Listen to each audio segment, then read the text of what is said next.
Hi hello welcome to Anita N Murthy channel. ಯಾರೆಲ್ಲ ಈ video ನೋಡ್ತಾ ಇದ್ರು ಪ್ಲೀಸ್ ಸ್ಕಿಪ್ ಮಾಡದೆ ವಿಡಿಯೋ ಕೊನೆವರೆಗೂ ನೋಡಿ. ಮತ್ತು ಹುರಿದ ಹುರುಳಿಕಾಳು ಸಾರು ಯಾವ ಥರ ಮಾಡೋದು ಅಂತ ತೋರಿಸ್ಕೊಡ್ತಾ ಇದ್ದೀನಿ, ಅಥವಾ ಹುರುಳಿಕಾಳು ಸಾರು ನೋಡಿ. ಫಸ್ಟು 1 ಕಪ್ ಆಗೋಷ್ಟು ಹುರುಳಿಕಾಳನ್ನ, ಒಣಗಿರೋಂಥ ಹುರುಳಿಕಾಳನ್ನ ಬಾಣಲೆಗೆ ಹಾಕ್ಕೊಂಡು ಗ್ಯಾಸ್ ಹಚ್ಚಿ ಲೋ ಫ್ಲೇಮಲ್ಲಿ ಹುರ್ಕೋಬೇಕು. ಯಾವುದೇ ಕಾರಣಕ್ಕೂ ಹೈ ಫ್ಲೇಮ್ ಮಾಡಬಾರ್ದು, ಕಾಳು ಕಪ್ಪಾಗಬಾರ್ದು, ನೋಡಿಕೊಂಡು ಹುರ್ಕೋಬೇಕು. ಇದು ಚಳಿಗಾಲದಲ್ಲಿ ಮತ್ತು ಬಾಯಿ ಕೆಟ್ಟಾಗ, ನೆಗಡಿ ಆದಾಗ ತುಂಬ ಒಳ್ಳೆ ರೆಸಿಪಿ ಅಂತಲೇ ಹೇಳ್ಬೋದು. ತುಂಬ ಚೆನ್ನಾಗಿರುತ್ತೆ, ಟೇಸ್ಟು ಮಾತ್ರ ಸೂಪರಾಗಿರುತ್ತೆ, ಆರೋಗ್ಯಕ್ಕೂ ಒಳ್ಳೆಯದು. ಒಂದ್ಸಲ ಟ್ರೈ ಮಾಡಿ. ಚೆನ್ನಾಗಿ ಹುರ್ಕೊಂಡಿದ್ದೀನಿ ನೋಡಿ. ಈ ಕಲರ್ ಇರಬೇಕು, ಜಾಸ್ತಿ ಕಪ್ಪಾಗೋದೇ ಆಗಲಿ ಇಲ್ಲ ಹಸಿ ಹಸಿಯಾಗೂ ಇರಬಾರ್ದು. 1-2 ಈರುಳ್ಳಿ, 1 ಬೆಳ್ಳುಳ್ಳಿ ಮತ್ತು ಒಂದು ಮುಷ್ಟಿಯಾಗೋಷ್ಟು ಕೊಬ್ಬರಿ, ಕೊತ್ತಂಬರಿ, 1 ಟೊಮೆಟೊ, ಆಮೇಲೆ ಕಟ್ ಮಾಡ್ಕೊಂಡಿರೋಂಥ ಬದನೆಕಾಯಿ, ಆಲೂಗಡ್ಡೆ, ನೆಕ್ಸ್ಟು ಅರಿಶಿನ ರುಚಿಗೆ ತಕ್ಕಷ್ಟು, ಸಾಂಬಾರು ಪುಡಿ, ಒಗ್ಗರಣೆಗೆ ಎಣ್ಣೆ, ಉಪ್ಪು, ಜೀರಿಗೆ 1 ಸ್ಪೂನು, ಕರಿಬೇವು, ಸಾಸಿವೆ, ಒಂದು ನಿಂಬೆಹಣ್ಣು ಗಾತ್ರದಷ್ಟು ಹುಣಸೆಹಣ್ಣು. ನೆಕ್ಸ್ಟು ರುಬ್ಬೋಕ್ಕೆ ಬೆಳ್ಳುಳ್ಳಿ, ಕೊಬ್ಬರಿ, ಒಂದು ಮುಷ್ಟಿಯಾಗೋಷ್ಟು ಹಸಿ ಕೊಬ್ಬರಿ ಹಾಕ್ಕೊಳ್ತಾ ಇದ್ದೀವಿ.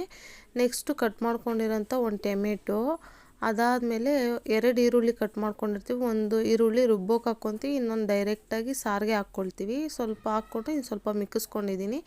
ನೆಕ್ಸ್ಟು ಕೊತ್ತಂಬರಿ ಸೊಪ್ಪು, ಅದಾದಮೇಲೆ ಹುಣಸೆಹಣ್ಣು, ಒಂದು ನಿಂಬೆ ಗಾತ್ರದಷ್ಟು ಹುಣಸೆಹಣ್ಣು ಇರುತ್ತಲ್ಲ ಅದನ್ನು ರುಬ್ಬೋಕ್ಕೆ ಹಾಕ್ಕೊಳ್ತಾ ಇದ್ದೀವಿ.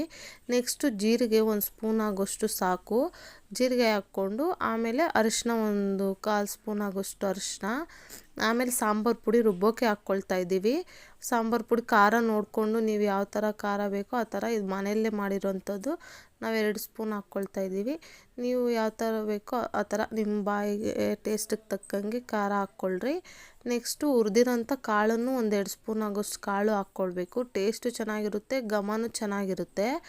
ಅದಾದಮೇಲೆ ಅದು ರುಬ್ಕೊಳ್ಳೋಷ್ಟರಲ್ಲಿ ಗ್ಯಾಸ್ ಮೇಲೆ ಒಂದು ಪಾತ್ರೆ ಇಟ್ಟು, ಪಾತ್ರೆಗೆ ನೀರು ಹಾಕಿ ಆಲೂಗಡ್ಡೆ ಮತ್ತು ಬದನೆಕಾಯಿ ಕಟ್ ಮಾಡ್ಕೊಂಡಿರೋದು ಬೇಯಕ್ಕೆ ಇಟ್ಕೋಬೇಕು. ಅಷ್ಟರಲ್ಲಿ ಮಿಕ್ಸಿ ಮಾಡ್ಕೊಂಡಿರೋದು ನೋಡಿಕೊಂಡು ಮಿಕ್ಸಿ ಮಾಡಿಕೊಂಡು ಆ ಮಸಾಲೆನ ಬೇಯ್ತಾ ಇರೋ ಆಲೂಗಡ್ಡೆ ಮತ್ತು ಬದನೆಕಾಯಿ ಒಳಗಡೆ ಹಾಕ್ಕೋಬೇಕು. ಹಸಿ ವಾಸನೆ ಹೋಗಬೇಕು, ಅದರಿಂದ ಚೆನ್ನಾಗಿ ಕಾಯಬೇಕು. ನಾನು ಆಲ್ರೆಡಿ ನೀರು ಹಾಕಿರೋದ್ರಿಂದ ಸ್ವಲ್ಪನೇ ಜಾರ್ ತೊಳೆದಿದ್ದು ನೀರು ಹಾಕ್ಕೊಳ್ತಾ ಇದ್ದೀನಿ. ನೆಕ್ಸ್ಟು ರುಚಿಗೆ ತಕ್ಕಷ್ಟು ಉಪ್ಪು ಹಾಕ್ಕೊಂಡು ನೀಟಾಗಿ ನೋಡಿಕೊಂಡು ಎಷ್ಟು ಬೇಕೋ ಅಷ್ಟು ಉಪ್ಪು ಹಾಕ್ಕೊಂಡು ಮಿಕ್ಸ್ ಮಾಡಿಕೊಂಡು ಚೆನ್ನಾಗಿ ಕುದಿ ಬರಬೇಕು ಸಾರು.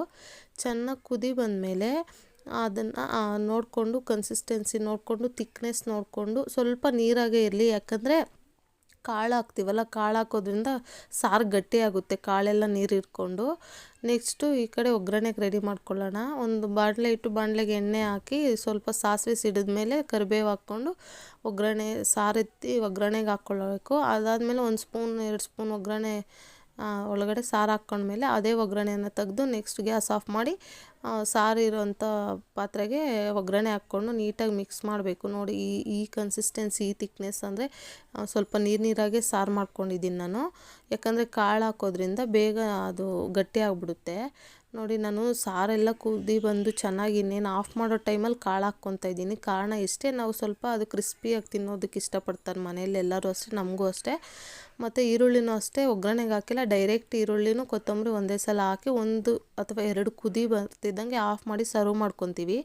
ನಿಮ್ಗೆ ಆ ಥರ ಇಷ್ಟ ಇಲ್ಲ, ಕಾಳು ಗಟ್ಟಿಯಾಗಿರುತ್ತೆ, ನಮ್ಗೆ ಅಷ್ಟೊಂದು ಟೇಸ್ಟ್ ಅನಿಸಲ್ಲ, ನಮ್ಗೆ ಸ್ವಲ್ಪ ಕಾಳು ಸಾಫ್ಟಾಗಿರಬೇಕು ಅಂದರೆ ಸ್ವಲ್ಪ ಹೊತ್ತು ಹಾಗೆ ಒಂದು 5 ನಿಮಿಷ ಕಾಯಿಸಿ ಅದಾದಮೇಲೆ ಸರ್ವ್ ಮಾಡ್ಕೊಳ್ರಿ. ತುಂಬ ಚೆನ್ನಾಗಿರುತ್ತೆ. ಚಳಿಗಾಲಕ್ಕಂತೂ ಸೂಪರ್ ಆಗಿರೋಂಥ ರೆಸಿಪಿ ಅಂತಲೇ ಹೇಳ್ಬೋದು. Thank you for watching. Thank you so much.